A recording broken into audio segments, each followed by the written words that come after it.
Bismillahirrahmanirrahim. Glukokortikoid. Nah, senyawa-senyawa glukokortikoid ini ada yang alami, tetapi ada juga yang sintetik. Glukokortikoid yang alami adalah senyawa kortisol. Strukturnya seperti ini ya. Nah, ini obat-obat glukokortikoid ini sering digunakan pada penyakit rematik dan juga penyakit-penyakit yang disertai radang. Kemudian juga alergi, asma, urtikaria, penyakit ginjal, dan juga masih banyak lagi ya. Nah, sebenarnya seperti apa sih kortikosteroid atau kortisol yang alami? Nah, kadar kortisol dalam darah itu seperti ini ya. Jadi pada area yang biru ini. Nah, kadar kortisol paling tinggi itu dicapai pada saat kira-kira jam 7 jam 8 gini ya. Nah, sehingga buku-buku farmakologi itu memberikan petunjuk bagaimana menggunakan kortisol, senyawa-senyawa glukokortikoid itu sebaiknya adalah pada jam tersebut. Supaya apa? Supaya kadar kortisol dalam darah, glukokortikoid itu tadi seperti kondisi alami yang dialami tubuh, sehingga harapannya tubuh itu tidak banyak terganggu sehingga tidak banyak timbul efek samping. Nah, setelah jam 8, jam 7 jam 8 tadi turun begitu ya. Turun sehingga akan mencapai level yang rendah, kemudian nanti setelah jam 3 ini akan berturut-turut naik lagi maksimal jam 7 dan turun lagi dan seterusnya begitu. Nah, ada yang menyebut kortisol ini hormon stres gitu ya. Jadi kalau tubuh itu mengalami stresor, maka kadar kortisol itu akan dinaikkan. Nah, akibat kenaikan kortisol itu nanti tubuh itu akan merespon dengan mekanisme yang merugikan tubuh sendiri, begitu. Nah, sebaiknya supaya tubuh tidak dipacu untuk stres, maka tidurlah pada saat jam-jam ketika ini ya, kadar kortisol ini turun, begitu. Nah, nanti jam 3 sudah disarankan untuk boleh bangun begitu ya sampai pagi. Nah, jika ada respon stres gitu kan nanti akan memacu hipotalamus ya, seperti mekanisme normalnya begitu. Hipotalamus menghasilkan CRH diberikan kepada hipofisis sehingga hipofisis ini akan menghasilkan kortikotropin releasing hormone atau ACTH yang akan diberikan kepada korteks adrenal sehingga korteks adrenal menghasilkan senyawa kortisol begitu ya. Nah, senyawa kortisol menguntungkan ya, seperti tadi yang sudah disebut kemanfaatan kortisol atau glukokortikoid dalam terapi. Tetapi jika jumlahnya berlebihan dalam waktu berkepanjangan, maka tubuh akan merespon sehingga timbul efek samping yang merugikan gitu.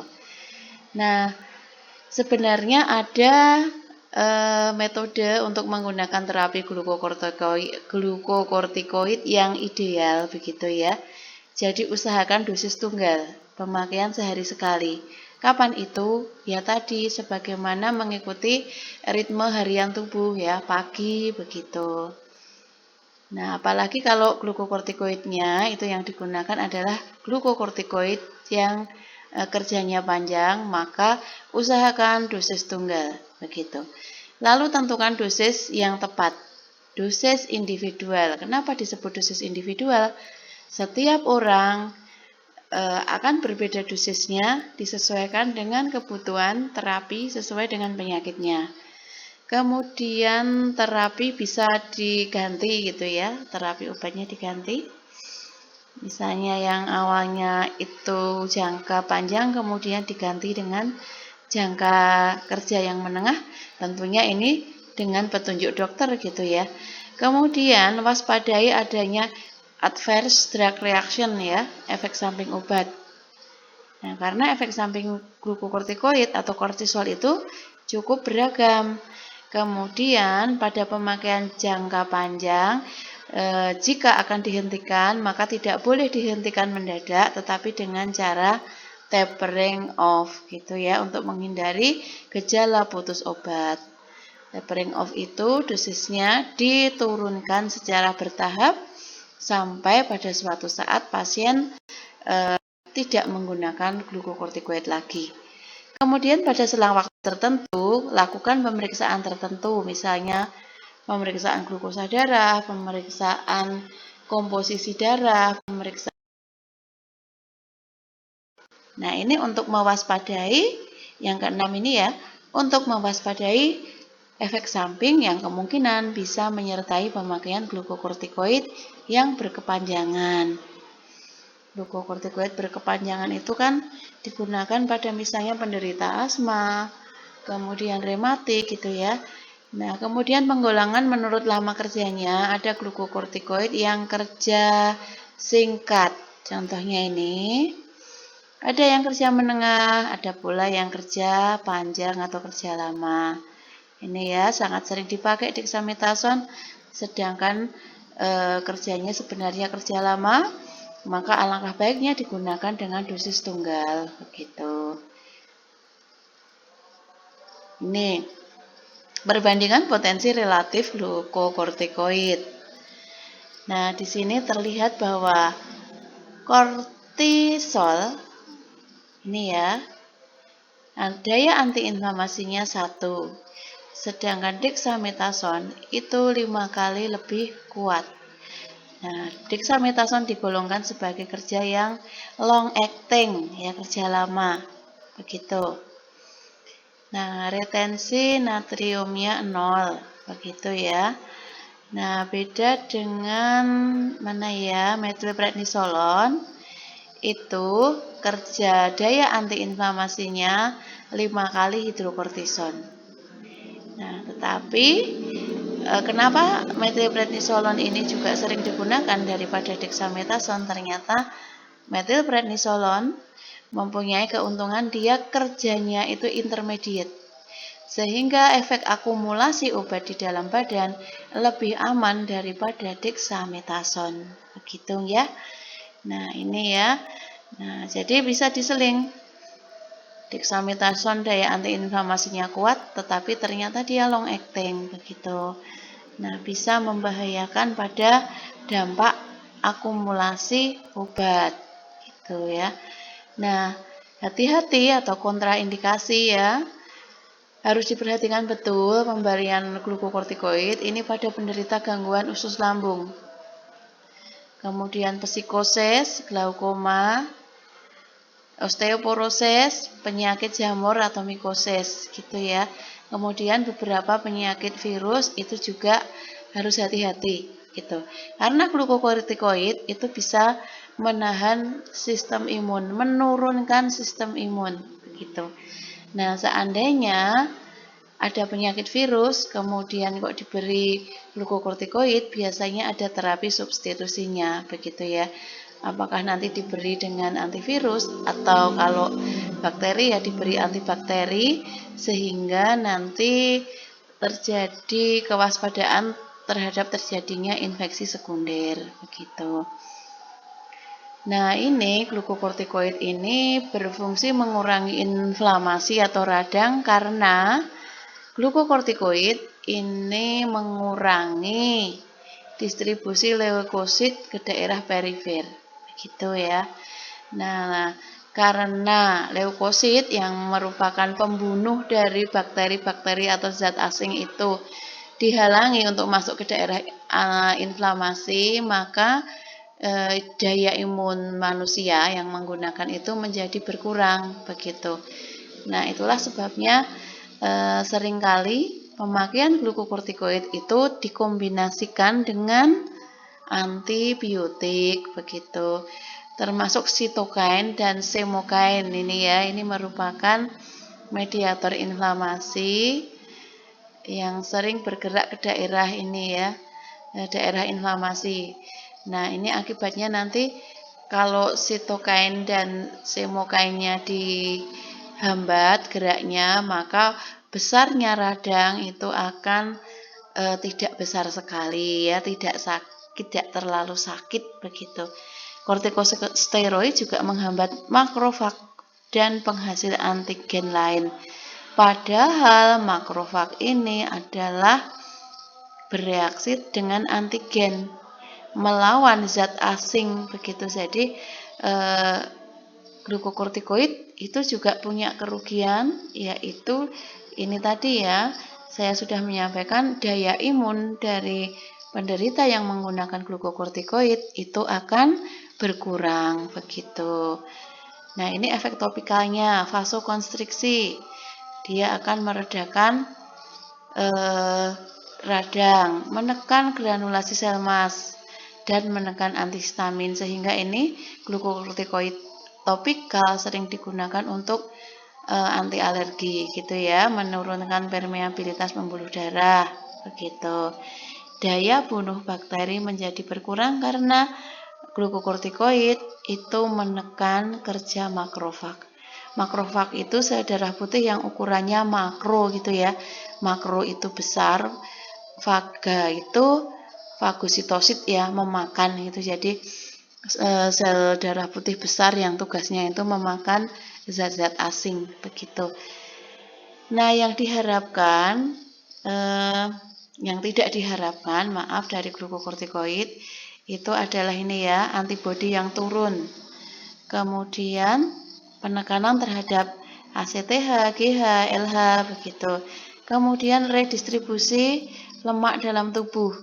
Nah, kemudian juga mengantagonis kerja vitamin D. Jadi vitamin D-nya itu dihambat sehingga dampaknya ya mengganggu metabolisme tulang. Tulangnya bisa menjadi osteoporosis begitu. Ini efek kortikosteroid ya. Bisa menghambat di ini ya, respon mengganggu mood gitu ya. Mengganggu hati, mengganggu lambung, mengganggu otot dan tulang. Ya, kemudian juga menaikkan kadar gula gitu ya, kemudian mempengaruhi hormon pada hipotalamus dan hipofisis juga begitu ya.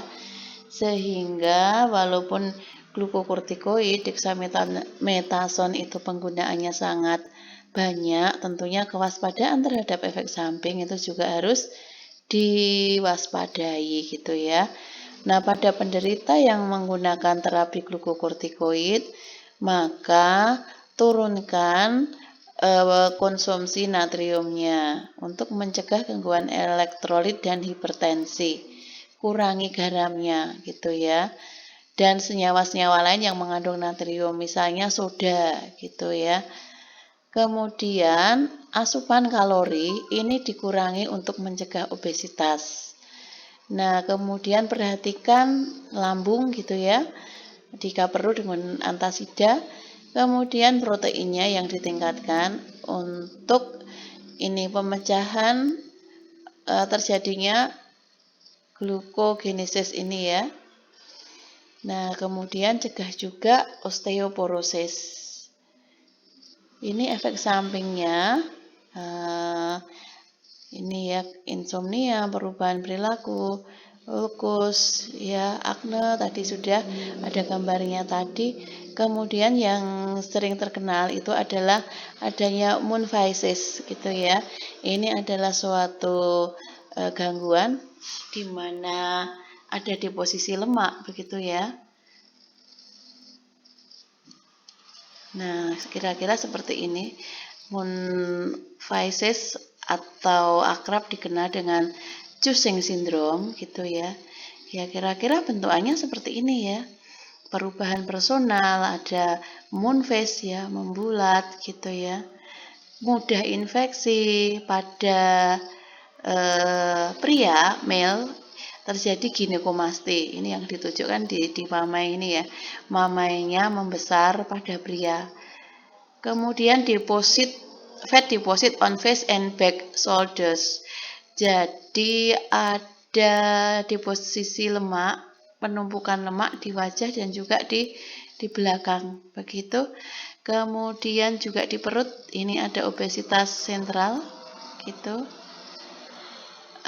Ini di belakang sini ya, di belakang apa namanya, bahu. Nah, ini juga ada penumpukan ya, ada buffalo hump, begitu, ada punuknya. Kemudian mengecil pada bagian lengan ini ya, lengannya mengecil, lengan atas mengecil. Kemudian ini gangguan asam lambung. Kalau pada wanita gangguan menstruasi, kemudian hirsutism itu tumbuhnya rambut-rambut tapi di wajah gitu ya. Nah, ini tapi nunjuknya di sini gitu ya. Kemudian ada strie, purple strie, jadi ada ini ya kayak apa namanya pembuluh darahnya kelihatan ini ya. Ada garis-garis ungunya ini ya. Nah, seperti itu lalu osteoporosis, begitu ya, kasihan. Nah, ini sebenarnya banyak kita temukan penderita seperti ini, walaupun tidak kemudian semua bentuk kelainan yang muncul ini terlihat gitu ya. Ada yang nampak, ada yang enggak, begitu. Nah, ini komplikasi yang timbul ketika menggunakan glukokortikoid gitu ya. Nah, kemudian ini glukokortikoid juga berefek mineralokortikoid, yaitu dia bisa menghambat cairan dan natrium, kehilangan kalium ya, terjadi darahnya menjadi basah, peningkatan tekanan darah, hipoproteinemia, jadi protein dalam darah itu terganggu, gangguan ginjal. Nah, ini semua berkaitan begitu ya, sehingga jika orang itu sudah berlebihan menggunakan glukokortikoid, untuk dapat turun itu harus di perlahan-lahan gitu ya. Nah, ini adalah jalur pembentukan glukokortikoid dalam tubuh alami manusia. Jadi dalam tubuh alami manusia itu dibentuk glukokortikoid untuk merespon terhadap stres gitu. Nah, sehingga harapannya glukokortikoid yang muncul dari luar badan itu adalah sedikit aja gitu ya.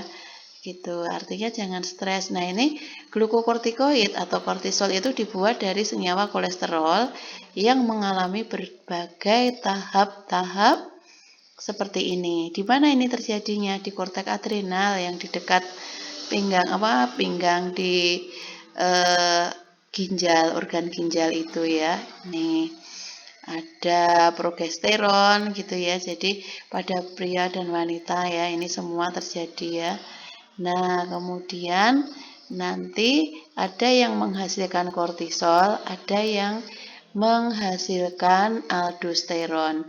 Aldosteron ini mengatur fungsi mineral, kalau ini kortisol ini mengatur fungsi stres gitu ya. Banyak memang diperlukan untuk tubuh untuk metabolisme, tetapi kadarnya harus diatur sedemikian sehingga ketika pengobatan menggunakan kortisol itu harus bijak begitu ya. Saya kira cukup. Silahkan mempelajari kembali. Wassalamualaikum warahmatullahi wabarakatuh.